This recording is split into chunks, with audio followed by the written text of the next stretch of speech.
feet, forearms, and feet.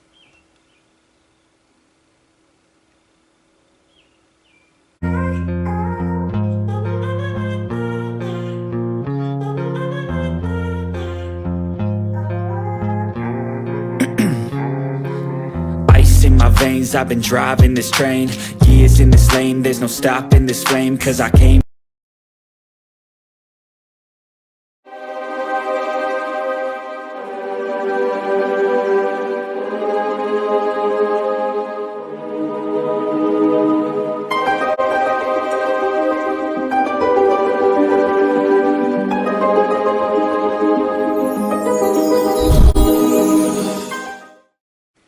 Welcome, welcome to another episode of Midnight Malice and Mayhem. Because nothing good ever happens after midnight. And it's mind over matter. Hence my twilight attire. Because after midnight, I let the freaks have it. Before I tell you about this next crime, let me tell you a personal story on a personal note, okay?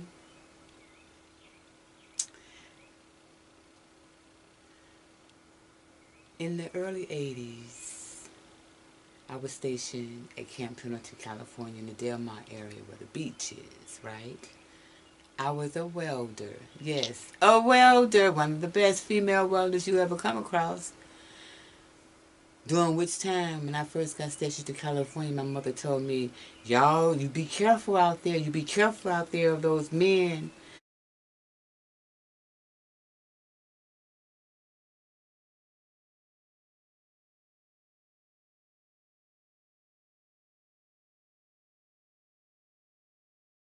Of those men, because they will get you and they will fry you up like pork chops. Well, during that time, there was an act, and I have to say in code, okay? Certain words in code because of YouTube guidelines. Yeah, she told me that they'll fry me up like pork chops, honey. Yeah, she was raw like that. Raw, raw, raw, and to the point. Okay? Eddie Murphy, Mom's Baby, Richard Pryor, none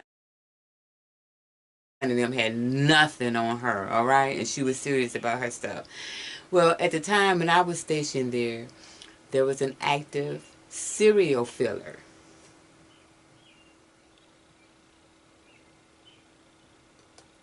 He had raped a 15-year-old girl, right?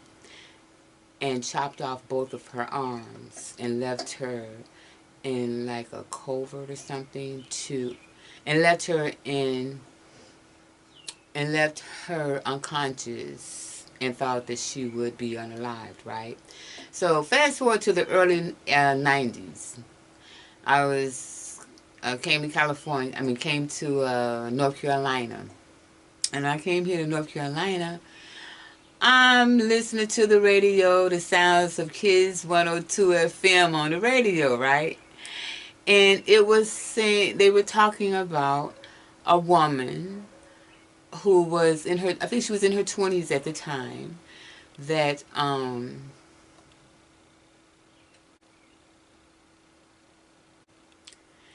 that had been raped when she was 15 in California and had her arms chopped off, and who was expected to marry.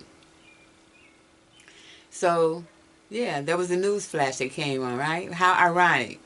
Well, um, she did marry. She married Tom, and she divorced Tom, and she also went on to have two sons with Tom, right?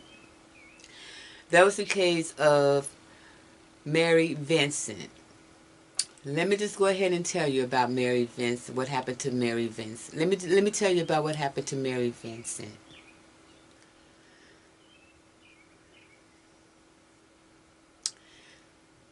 This was the case of merchant mariner Lawrence Singleton, who in the late 70s, he was in his 50s, right? He raped this 15-year-old hitchhiker. Her name was Mary Vincent. Mary Vincent was running away from Las Vegas, but she was also running away from her parents' divorce, right? He got her, he attacked her, he hacked off both of her arms. Correction, he hacked off her forearms, both of her forearms, with 5 swings of a hatchet and stuffed her unconscious to die in a concrete culvert near Sacramento, California. Now, this man only received 14 years for this heinous crime. He served 8 years and 4 months of that 14-year sentence. Meanwhile, years later, what became of Mary? Mary was living on welfare. Mary ended up living on welfare and disability checks. But you know what? Eventually, she added pieces to her prosthetic arms with, guess what? Guess what she used, y'all? With details from a refrigerator and a radio parts. With details from a refrigerator and radio parts. And not only that, she later discovered her love for art, or love of art, right? And she began focusing on chalk and paint. So she does portraits by commission, and she offers her art by calling this number. She does portraits by commission, on commission. And for those of you who don't know what that means that she will paint, you pay, okay? And by calling 1-253-858-1105. 1-253-858-1105.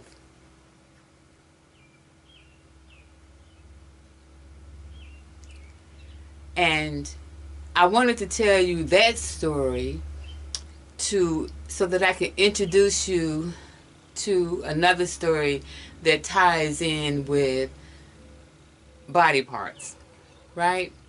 And I ran across this story, and I just couldn't. And it's heinous, but the storylines was just so facetious, funny.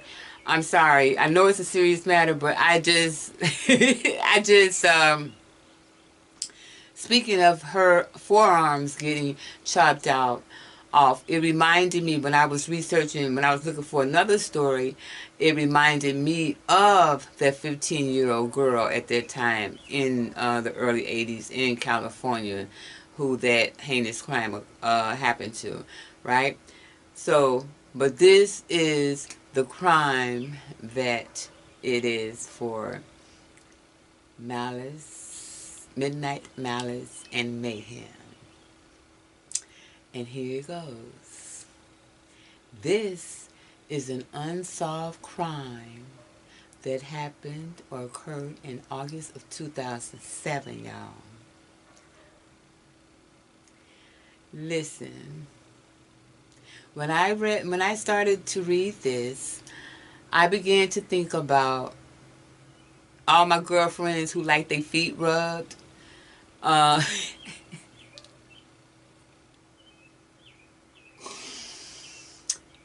To all those with feet fetishes. I mean, when I read this story, this is what I thought about. And I was saying to myself, I wonder if Betty Sue want a massage now, foot massage now. But there are other serial killers who have been fascinated with feet. But this story, I had to read. I every time I read it, because I'm such a visual person,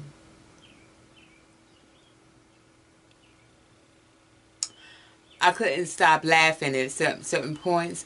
So I am going to go ahead and I'm going to get through this. This is a very quick one. I'm going to go ahead and get through this. Without further ado, let's go ahead and get into it. Since August of 2007, 5 human feet have washed ashore near Vancouver, British Columbia, right? No bodies, no heads, no clothes, just feet. 4 left feet and 1 right. Nearly all of them still had on clad sneakers or clad in sneakers. Canadian authorities, they were baffled. They didn't know how to determine how the feet ended up there or why. And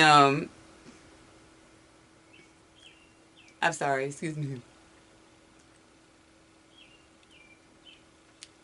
Now, although DNA test, it did match one of the severed feet to a man who'd been missing for several months.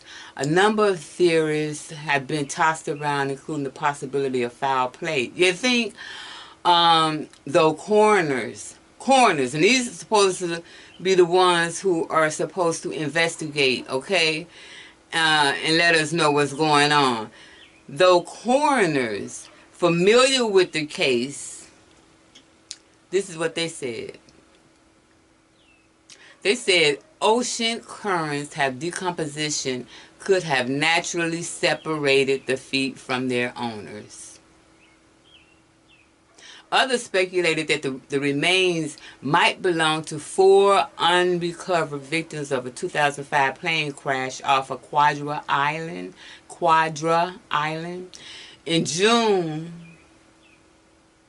people are so silly. In June, a prankster, he spooked authorities by planning a gruesome surprise for one unwitting beachgoer. Okay? Guess what it was, y'all? It was a rotting animal paw. It was stuffed inside an Adidas shoe. The most recent discovery was made in November when another foot turned up in Washington, less than 50 miles south of the U.S.-Canadian border.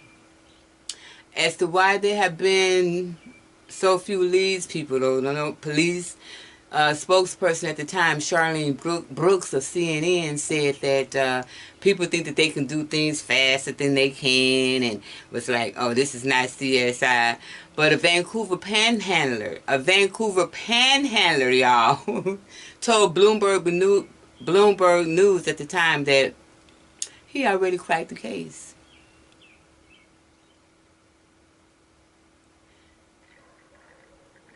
Did you hear what I said? A Vancouver panhandler told Bloomberg News that he already cracked the case. You know what it said? I bet you it was murder. You don't just find feet lying around. I bet you it was murder. You don't just find feet lying around. Duh. I'm saying the duh. So, again, if you would like to see more videos like this, please share and subscribe and thumbs up this video for more solved, unsolved, future crimes, past crimes, crimes that are coming up, pending or whatever, you know. Please comment down below and stay blessed, Fly Beautiful fam.